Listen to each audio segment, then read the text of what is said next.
Welcome back to BeanTalk for another episode. Today I am joined by Benjamin. Welcome back to you as well. Hello, thank you for having me, Lili. It's my pleasure. We are going to talk about Costa Rica today, which is a country that you have been to recently, I believe. It is a country that grows coffee, and it's, I think, becoming more and more famous for exactly that reason, right? The coffees are very popular in the recent years. Yeah, it is. But first, before we start to talk about the coffee in Costa Rica, we'll do a quick fact check about the country itself. Costa Rica is a country in Central America. It has a population of about 5 million, so it's not that big. And it is bordered in the north by Nicaragua and in the southeast by Panama, both also coffee-growing countries that you have visited before. That's true. So maybe also countries that we'll have a chat about in the future. But today, we will focus on Costa Rica. Yes. So tell us, I think you went in February, is that right? Yeah. So that must have been an interesting experience, because back in February, how was the situation? What was that like to be in a different country at this time? I mean, it was not that bad or anything like this. It was a little bit weird because when I visited, when I came to Costa Rica, I drove with a taxi to the hotel. And I saw restaurants with people, and I was like, people in restaurants, what's going on? It's strange, huh? Yeah, that feels weird now, to see people out and about.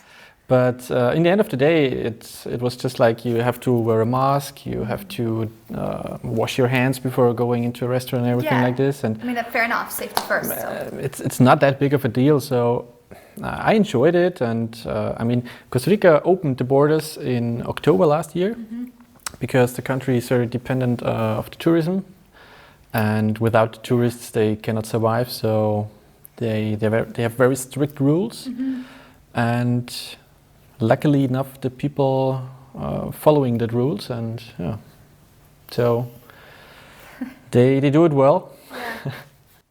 Okay, well that sounds good. I guess there are a lot of people who should probably take an example to people actually following the rules in Costa Rica then. Well, that's a completely different topic and something that we're not here to talk about today. So tell me, Costa Rica isn't that big of a country, but does coffee grow everywhere, or is it only specific regions? So it's more centered in the center of Costa Rica, but we have 8 different coffee growing regions there. The most famous is probably the Valle Central, which is in the Valle Central, and Tarazú, which is a little bit more south of San Jose. Okay. Did you visit both of them? Yeah, I was in both of them, and I visited different types of farms and sizes of farms, and yeah, it was very, very interesting. And given the situation, did the coffee farmers meet certain challenges? Were there things that they had to restructure because of the pandemic? So you have to imagine that most of the coffee pickers that pick coffee in Costa Rica are coming from Nicaragua. And due to that specific situation, they were not able to come through the border, across the border. Yeah, because the borders were closed, right? Yeah, of course. So, for example, I was at the Finca La Hilda in Valle Central, and they usually have work for 600 pickers. And this year it was up to a little bit less than 300. Wow. Yeah, okay, so that does make a difference. It makes a huge difference. And what did they do? Yeah, they had to change the harvesting method. Yeah. So usually they do picking, which means they pick the ripe cherries and sort it on a field. But now they changed to stripping. Yeah, so they invented new nets, which they put under the trees. They striped the cherries into it, and yeah, that was the way they harvested the coffee this year. Wow, I mean, that must have been, first of all, a huge change in such a short amount of time. So like hats off to their adaptability as well. Yeah. But also, does it make a difference if you switch up harvesting methods that quickly? Does it make a difference in quality? Does it affect the taste? Not really. I mean, it depends on how accurate you sort it out after picking. The cherries? Yeah, the cherries. So if you sort out all the defects, it does not affect the taste at all. It's just more work. Yeah. So they have more work to do. They have more to do. Yeah, that's it. So you think after, when everything is over, sometime soon, they'll switch back to picking? I think so. Yeah. So coffee from Costa Rica in general has gained quite a lot of popularity in the recent years, and I think I've read somewhere that they are quite famous for certain processing methods that they use and for certain kinds of coffee. Yeah. Tell us a little bit about that. So Costa Rica is most famous for its washed and honey processed coffees, but there's also a very little amount of naturals that grow in Costa Rica. For all of us who don't know, can you really quickly just describe the different processing methods? What does that mean? What's natural processed, what's honey, and what's washed? So you have to imagine that when you pick the cherry, you have to get the beans out of the cherry some way. And the wash process, you have to depulp the cherries, and then you can ferment, or you don't have to ferment it. And then you just dry it and it's ready to ship. Then there is the honey process where you depulp the cherry again. So the seed is depulped from the cherry and then dried within the mucilage, which is some rest of the skin. Yeah, of the cherry. Yeah, and then that dries, and you have a little fermentation, and that changes the taste of the coffee. And then there is a natural, and the natural you just dry the whole cherry in the sun or in the shadow or whatever.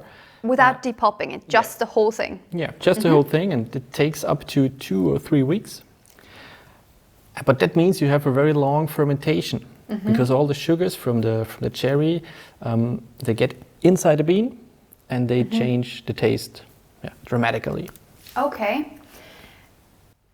I think that's a very broad topic as well, right? So, dear viewers, if you're interested in learning more about processing methods, different kinds of fermentation, let us know in the comments, because I think you'd be more than happy to do a show dedicated to that. I would love to talk more about why coffee tastes like it tastes. I mean, it's so essential that the processing and the fermentation and all the stuff that is going on in the growing regions, that the fact it tastes more than anything else.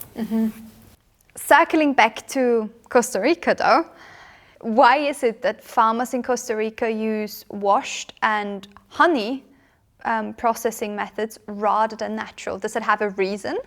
So it's a little bit a historical thing. Because when you do naturals, you have to dry the cherries evenly. So when you dry the cherry not even enough, it gets to sensory defects. Yeah? And most of the people in Costa Rica, they like the washed coffees and they like how washed coffee tastes. And so the naturals were kind of the lower quality for them. And the naturals were just for the local market. Since one time when the Costa Rican Coffee Institute invited some roasters from Europe. Yeah, the roasters, mainly from Scandinavia, they came to Costa Rica, they cupped some coffees, and there was a coffee where they said, wow, what's that? And it was a natural. It was a natural from a very small farm in the Valle Central. It's Finca Las Lajas, which is...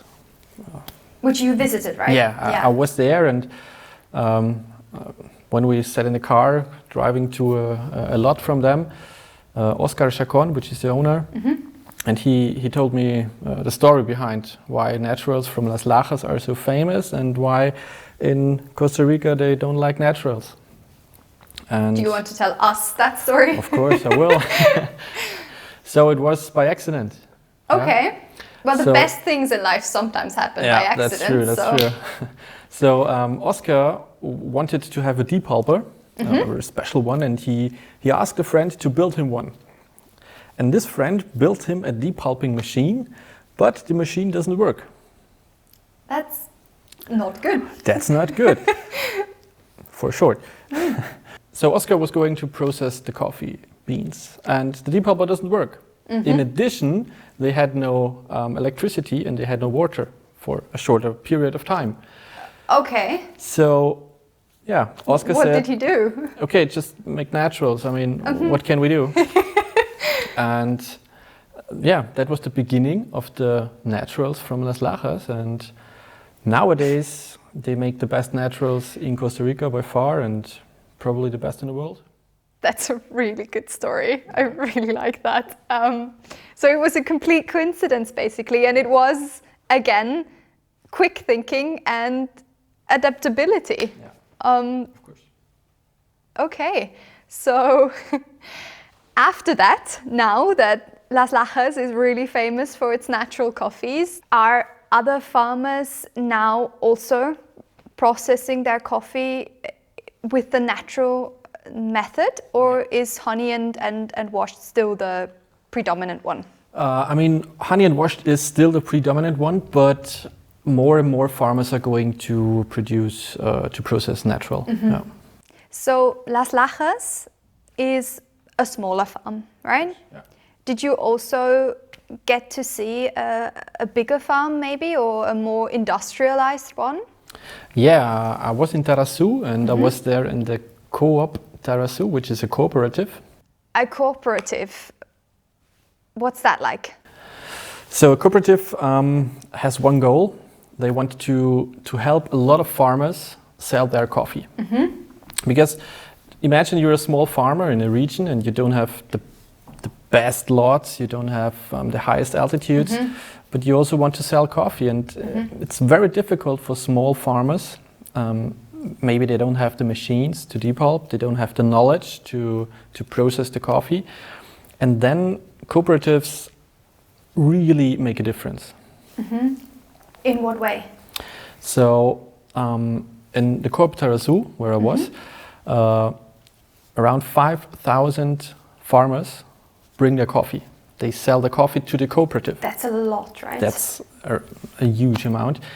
And so the farmers go to the cooperative, they sell their coffee in a whole cherry, and without no depulping Yeah. before, just the whole cherry. Yeah. So the cooperative also decides on the processing method.